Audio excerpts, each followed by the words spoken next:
Welcome to another video. The difficulty level of this video is moderate. So the question is whether automation takes away human jobs.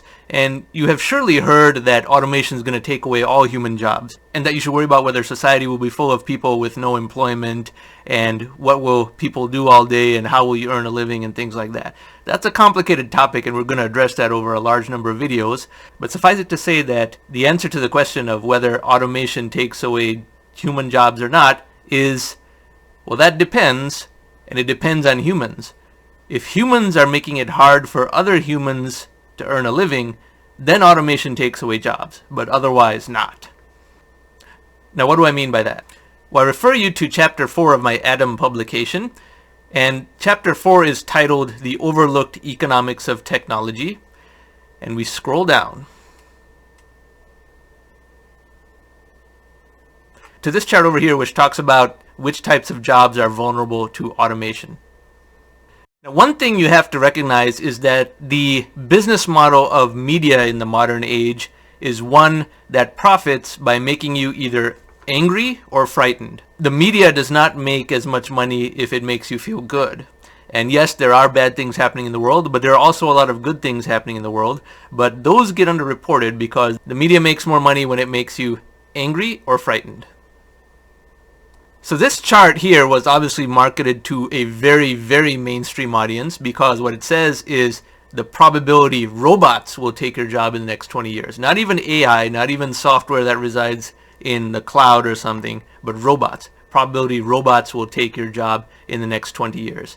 Now, as we go down this list, there are two problems with a chart like this. Problem number one is that it's only showing the jobs that are going away. A fair comparison would be if it showed the jobs that are also being created. There are a tremendous number of jobs in software engineering, artificial intelligence, content creation, and so forth that are being created, so showing only the jobs going away versus the jobs being created is extremely inaccurate, but that is for the reasons that I mentioned. But there's a second problem with this list. Look at the first few jobs on this list. Telemarketers, accountants and auditors, retail salespersons, technical writers, real estate agents. These are all private sector jobs. How come there are no government jobs on this list? I ask again, how come there are no government jobs on this list? You would think government jobs are of a very paper-pushing nature and easy to automate, and also very well-formed and repetitive jobs, rather than jobs that require that much on-the-fly thinking, at least at the bureaucratic level of government. So why are those jobs not on this list?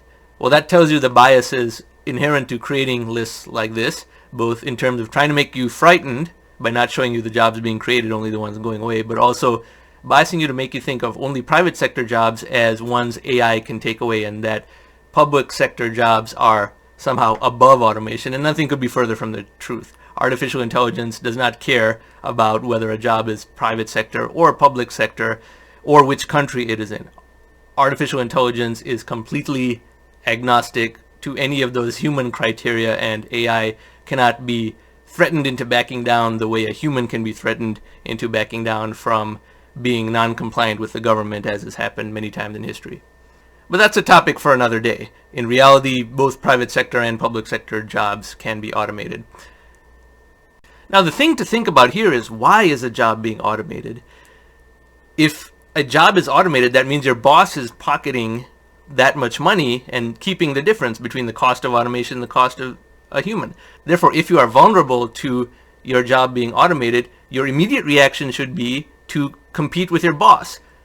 Take control of the very automation that is making your existing job redundant, and be your boss and have 10 versions of you working for you in the form of automation. And that process is not new. That's been going on for centuries. It's just accelerating now, because anything that is automated is effectively something that boosts entrepreneurship.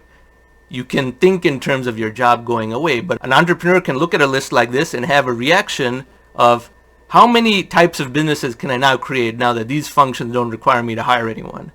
I repeat, automation is effectively the closest thing to free money that can ever exist for an entrepreneur, because now they can get a certain function done without the payroll cost of hiring someone. Therefore, businesses that potentially could not have been profitable before automation suddenly move into the profitability zone. And that is a very crucial concept, which I will explain in many other videos in different ways. But that is why automation does not take away human jobs. We have been hearing about automation for decades, yet before coronavirus in February 2020, the United States was at a 50-year low in its unemployment rate. All this automation, and yet the United States was at a 50-year low in its unemployment rate. Now, what happens when the government makes it too hard for someone to work? If the tax rate is too high, or the regulations around employment are too high, then the cost of hiring someone becomes too much. If your tax rate is 50% on all marginal work that you do, your employer has to pay $2 for you to get $1 back. Whereas if the employer spends $2 on automation, they get $2 of automation. So that's not fair to the human worker. Of course, the human will be automated away under that type of disadvantage. The human is effectively competing with one arm tied behind their back. Imagine going into a boxing match and one of your arms was tied behind your back and you had to fight with only your one remaining arm, whereas your opponent had both arms available. You would lose. And that is what's happening to humans. The taxation of human labor is in fact putting humans at a disadvantage relative to automation. Of course, the human will be automated when that occurs. And that is a much more high concept topic that I will talk about in other videos, but the Atom publication, which I depicted earlier in this video, explains all that in great detail, and I encourage you to read it. I will also speak about this subject in considerably greater detail. I have in fact spoken all over the world about this specific topic, including to audiences of over 3,000 people. This is a hot topic all over the world for very obvious reasons, but I contend that automation always creates more jobs than it takes away, as long as the government does not make it too hard to be an entrepreneur. Remember that sentence. That was also the quote at the beginning of this video. Remember that sentence, because it is one of the most important principles of the high-tech economy and the 21st century age. Now, if you like this type of content and would like to learn more about this topic and others like it, then I encourage you to upvote this video and subscribe to this channel. Thank you for watching.